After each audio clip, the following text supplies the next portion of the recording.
अस्सलाम वालेकुम। आज का हमारा सिस्टम है आर्टीरियल सिस्टम ऑफ द यूरोमस्टिक। ठीक है, तो इसमें हम आर्टीरियल सिस्टम पढ़ेंगे। आर्टीरियल सिस्टम किसे कहते हैं? जिसमें कि ऑक्सीजनेटेड ब्लड जो है वो हार्ट के लेफ्ट एरिया से, that is the left ventricle, उससे पूरी बॉडी में जो है वो डिस्ट्रीब्यूट किया जाता है थ्रू द सिस्टमिक आर्चीज। ठीक है, चूँकि रेप्टाइल है तो रेप्टाइल के केस में हार्ट जो है वो फुली राइट और लेफ्ट वेंट्रिकल में, हार्ट का जो वेंट्रिकल है फुली डिवाइड नहीं होता। इनफैक्ट जो राइट जो पोर्शन होता है वेंट्रिकल का, दैट इज़ कॉल्ड केवम पल्मोनेट, वो हमेशा गंदे खून को यानी डीऑक्सीनेटेड ब्लड को हार्ट से लंग्स में लेके जाता है। एंड लंग्स से जो भी ब्लड है वो हमेशा साफ होके हार्ट के लेफ्ट एरिया में आता है। और जो लेफ्ट वेंट्रिकल है दैट इज़ कॉल्ड केवम डॉर्सल, और केवम डॉर्सल ही से जो सिस्टमिक आर्चीज हैं और डॉर्सल एओर्टा जो वहीं से अराइज होती है। ठीक है, हाँ, ये डायग्राम है इसकी यूनिवर्सिटी के आर्टीरियल सिस्टम की। उसमें इस डायग्राम में आपको हार्ट नज़र आएगा और हार्ट के जो है वो डिफरेंट पोर्शंस, जैसे कि हार्ट का ये वेंट्रिकल है, ठीक है, और सिंगल वेंट्रिकल है। ये हार्ट के एट्रियम है, ये लेफ्ट एट्रियम है, ये राइट एट्रियम है। This one is called systemic arch. ये इसकी राइट सिस्टेमिक आर्च है और ये इसकी लेफ्ट सिस्टेमिक आर्च है। ठीक है, और ये जो है वो इसकी पल्मोनरी आर्च है जहाँ से पल्मोनरी आर्टरी निकलती है। And this is the only artery that carry the deoxygenated blood, और ये गंदे खून को यानी डीऑक्सीनेटेड ब्लड को हार्ट के राइट पोर्शन से लेके जाती है लंग्स में क्लीन करने के लिए, ऑक्सीजनेशन के लिए। ठीक है, और अगेन जो हार्ट में वापस आएगा ब्लड वो पल्मोनरी वेन के जरिए आएगा। नेक्स्ट है कि सिस्टेमिक आर्च के पोर्शंस कौन कौन से हैं। सिस्टेमिक आर्च से इनोमिनेट आर्टरी निकलती है एंड कॉमन सबक्लेवियन आर्टरी, जब ये दो आर्टरी जब वो सिस्टेमिक आर्च से जब वो निकलती हैं। ठीक है, तो ये डायग्राम है सिस्टेमिक आर्च के। अगेन ये राइट सिस्टेमिक आर्च है, this one is called the left systemic arch. Right systemic arch है, यहाँ से आपको ये ऊपर जो है वो ये जैसे ये डायग्राम है, this one is called common carotid artery, और इसकी बेस जो है वो this one is called innominate artery. ठीक है, और ये जो है वो इधर से निकलती हैं। ठीक, और कॉमन सब क्लेवर को हम बाद में थोड़ा सा आगे जाके बताऊंगी मैं आपको। तो सबसे पहले हम एनोमिनेट को डिस्कस कर लें। तो एनोमिनेट से जो ब्रांचेस निकलती हैं, one is called external carotid जो है वो, and other is called, this one is called internal carotid, this one is called external carotid. तो दो कैरोटिड्स हैं, दोनों के जो कंबाइंड पीछे से जो बेस की artery that is called common carotid artery. तो एक्सटर्नल कैरोटिड जो है वो थायराइड यानी कि थायराइड ग्लैंड, ट्रेकिया यानी वेन पाइप, सांस की नाली, shoulder and neck muscles, Linux यानी वाइस बॉक्स, और टंग को ब्लड सप्लाई करती है। इन अदर वर्ड्स जो है वो ये सारा का सारा जो है वो नेक एरिया उसको ब्लड सप्लाई करिए। जबकि इंटरनल कैरोटिड आर्टरी जो है वो ये हमेशा डक्टस कैरोटिकस से लेती है, this one is called ductus caroticus. ये डक्टस कैरोटिकस है, ये आपको ये देखिए यहाँ से मर्ज करके ये इंटरनल कैरोटिड के साथ फ्यूज कर रही है। तो ये इंटरनल कैरोटिड जो है वो को जो ब्लड सप्लाई करती है वो डक्टस कैरोटिकस सप्लाई करती है। ठीक है, और ये जो है वो फेशियल एरियाज को करती है, फेस, जॉज एंड ब्रेन को। नेक्स्ट जो है वो सब क्लेवियल आर्टरी। ये सब क्लेवियल आर्टरी जो है वो ये आर्म्स के एरिया में होती है। ये दो होंगी, राइट एंड लेफ्ट सब क्लेवियल आर्टरी। तो इसकी ब्रांचेज हैं, डिफरेंट ब्रांचेज हैं। स्कैपुलर है जो कि स्कैपुला यानी कि शोल्डर्स को प्रोवाइड करती है मसल्स।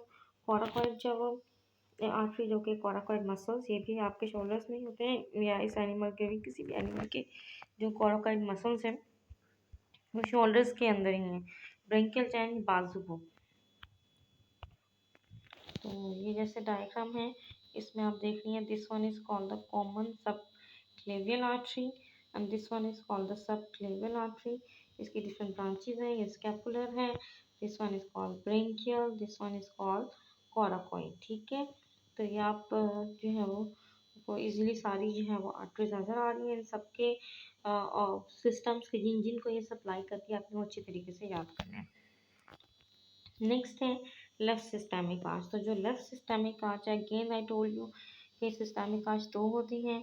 एक this one is called the right systemic arch and this one is called the left systemic arch, दो सिस्टेमिक आर्च है और ये पल्मोनरी आर्च है। This one is the pulmonary arch, जिससे पल्मोनरी आर्टरीज निकलती हैं। ठीक है, तो ये जो लेफ्ट सिस्टेमिक आर्च है ये राइट सिस्टेमिक आर्च के साथ फ्यूज कर जाती है। दोनों आर्च जो एक दूसरे के साथ फ्यूज करती हैं और फ्यूज होके डॉर्सल एओर्टा बनाते हैं। बिफोर फ्यूजन, तो ये जो एक आपको नजर आ रही है artery, this one is called the oesophageal artery, इसे आप फर्स्ट इसोफिगल आर्टरी कहते हैं। तो लेफ्ट सिस्टेमिक आर्च है वो फर्स्ट इसोफिगल आर्टरी जब वो रिलीज करती है, इससे यहाँ से निकलती है, जो कि इसोफिगस यानी खुराक की नाली को ब्लड सप्लाई करती है।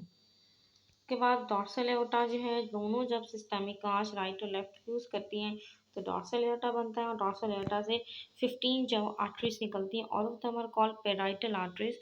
इन सबको जब पेराइटल आर्टरीज कहा जाता है। और इन पेराइटल आर्टरीज में से जो पहली दो पेराइटल आर्टरीज हैं वो थोरेसिक वर्टिब्रेस में होती हैं।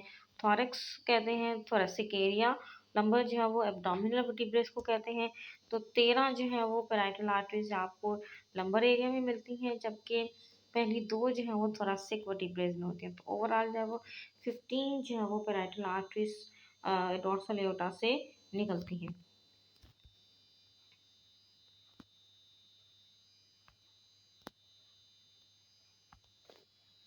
जैसे ये है डायग्राम में, दिस वन इसका यहाँ पे ये थी right systemic arch, left systemic arch, जब ये दोनों फ्यूज किए तो this one is called the dorsal aorta, जिसमें से पहली दो जो वो ये जो है वो थोरेसिक में है।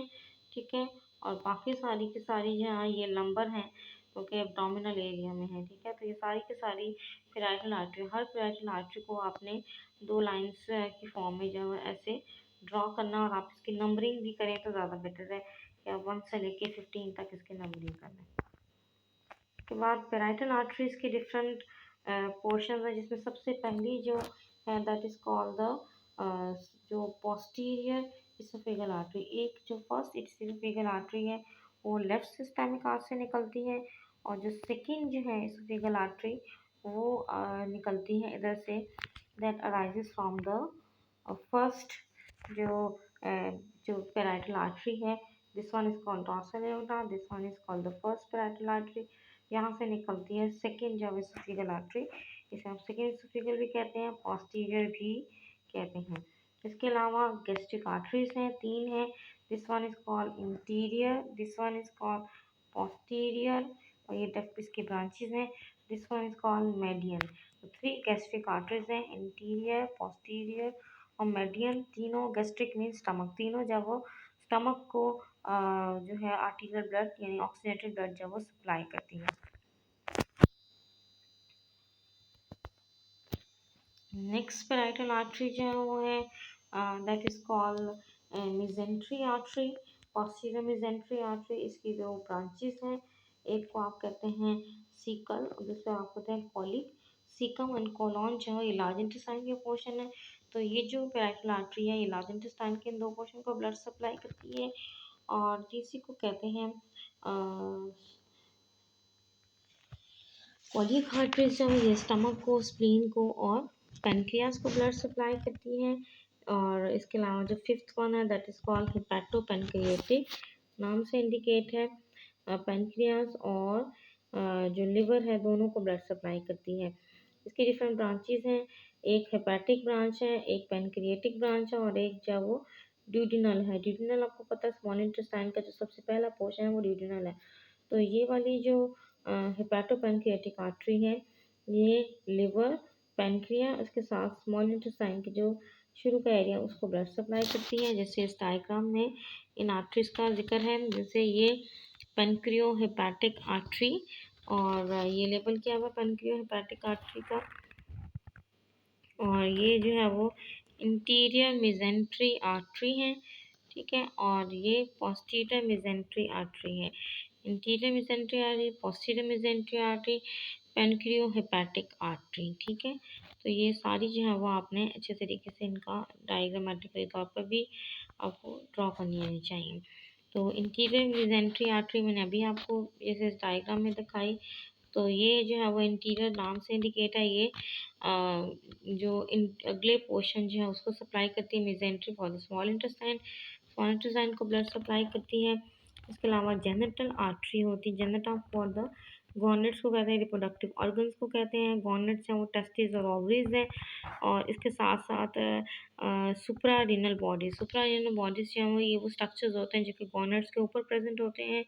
और हायर वर्टिब्रेट्स में ये यहाँ पर एड्रिनल ग्लैंड होता है, जबकि इन एनिमल्स में आपको सुप्रारिनल बॉडी की फॉर्म में स्ट्रक्चर्स मिलते हैं। ठीक है, तो नेक्स्ट जो है वो एक्सटर्नल जो है वो आर्टरीज जो कि स्पर्मेटिक आर्टरीज होती हैं, और एक्सटर्नल जो है वो ओवेरियन आर्टरीज। तो ये दो तरह के जो है वो आर्टरीज हैं। सोमैटिक नाम से इंडिकेट है कि ये टेस्टिस को सप्लाई करती हैं, ख़ास तौर पे जो स्पर्म डक होती है जिसे आप कहते हैं वॉजा डिफरेंशिया, ये उसको ब्लड सप्लाई करती है। और जो ओवेरियन आर्टरी है ये ओविडक्ट यानी कि जो फीमेल की जो ओवरीज के साथ जो डक होती हैं उनको ब्लड सप्लाई करती है ये। यानी कि इन दोनों आर्टरीज का बेसिकली मकसद क्या है कि ये जो जेनिटल ऑर्गन्स हैं उनकी जो डक्स हैं जेनिटल डक्स उनको ब्लड सप्लाई करती है। रेक्टल है, नाम से इंडिकेट है रेक्टम को, which is the last portion of the large intestine, और जहाँ से जब वो फीसिस फिर एक्सपेल होते हैं ये उसको सप्लाई करती है। और क्लोइकल का मतलब होता है that supply the blood to the cloaca, तो वो क्लोइका को जो है वो ब्लड सप्लाई करती है। जैसे यहाँ पर आपको डायग्राम में दिखाती हूँ कि ये जेनिटल है, ये पीछे से ये यहाँ से जेनिटल है, और इसकी जेनिटल है, इसकी एक ब्रांच है वो स्पर्मेटिक है। अगर ओवरीज हैं तो फिर ओवेरियन आर्टरी होगी, और इसके अलावा इसकी एक ब्रांच जो है वो इसके ऊपर एक स्पेशल स्ट्रक्चर जिसे सुप्रारिनल बॉडी कहते हैं उसको भी ब्लड सप्लाई करती है। उसके बाद ये जो है वो रेक्टल आर्टरी है, ये वाली जो है वो क्लोइकल आर्टरी है। This one is called the renal, ये जो थ्री इधर पोर्शन है थ्री इधर रीनल है। Last one is called the caudal. तो रीनल कॉडल का जो कंबाइंड पीछे से जो आर्टरी है that is called reno caudal artery. इसके आगे से ब्रांचेस जो हैं वो रीनल यानी किडनी को जाती हैं, कॉडल यानी कि टेल को जाती हैं। क्लोइकल मतलब क्लोइका को जाती हैं। रेक्टल का मतलब है rectum that is the last portion of the large intestine, उसको ब्लड जो है वो सप्लाई करता है। इसके अलावा अब हम जो लास्ट आर्टरीज हैं वो लेग से रिलेटेड है। तो ये हैं जिसे आप कहते हैं iliac artery, common iliac arteries. ठीक है, ऑब्वियसली राइट और लेफ्ट दो पोर्शन होंगे, और इसकी दो ब्रांचेस निकलती हैं, एक्सटर्नल इलियक जो है वो और इंटरनल इलियक। एक्सटर्नल और इंटरनल इलियक जो है वो ये लेग्स के एरिया को जब वो ब्लड सप्लाई करती है। तो यहाँ पर जो वही आपको बता रही हूँ कॉमन इलियक आर्टरी जिसकी ब्रांचेस हैं एक्सटर्नल और इंटरनल इलियक आर्टरी। ठीक है, और इसके अलावा इसकी जो ब्रांचेस में हैं एक को कहते हैं हाइपोगेस्ट्रिक आर्टरी जो कि यूरिनरी ब्लैडर को ब्लड सप्लाई करती है। ठीक है, और पेल्विक आर्टरी जो कि पेल्विक गर्डल्स यानी हिप गर्डल्स को और जितने भी फैट बॉडीज हैं बॉडी में उनको ब्लड सप्लाई करती है। इंटरनल इलियक जो है वो ये लेग्स को सप्लाई करती है, और एक्सटर्नल इलियक जब वो ये थिक कहते हैं लेग का वो वाला पोर्शन, और बाकी जो रिमेनिंग पोर्शन है उसको एक्सटर्नल इलियक सप्लाई करती है। ठीक है, तो ये सारी जो है वो इलियक की डिफरेंट जो है वो ब्रांचेज हैं, और ये उनके जो है वो जिस ऑर्गन को जिस एरिया को ब्लड सप्लाई करती है। रीनल आर्टरी जो है वो अभी मैंने आपको डायग्राम में भी दिखाई थी। रीनल आर्टरी तो कि किडनी को सप्लाई करती है, कॉर्डल फॉर द टेल, जैसे इस डायग्राम में कि ये रीनल पोर्शन है, this one is caudal, caudal कहलाती है, ये क्लोइकल है, ये रेक्टल है, और ये कॉमन जो है इलियक आर्टरी है, एक इंटरनल इलियक आर्टरी है और एक्सटर्नल इलियक आर्टरी है। ठीक है, यहाँ तक का जो है वो आज का आपका टॉपिक ख़त्म हुआ, और आप इसको अच्छे तरीके से आर्टरी सिस्टम को पढ़ लें। ठीक है, ओके बेटा, अल्लाह हाफिज़, गुड लक।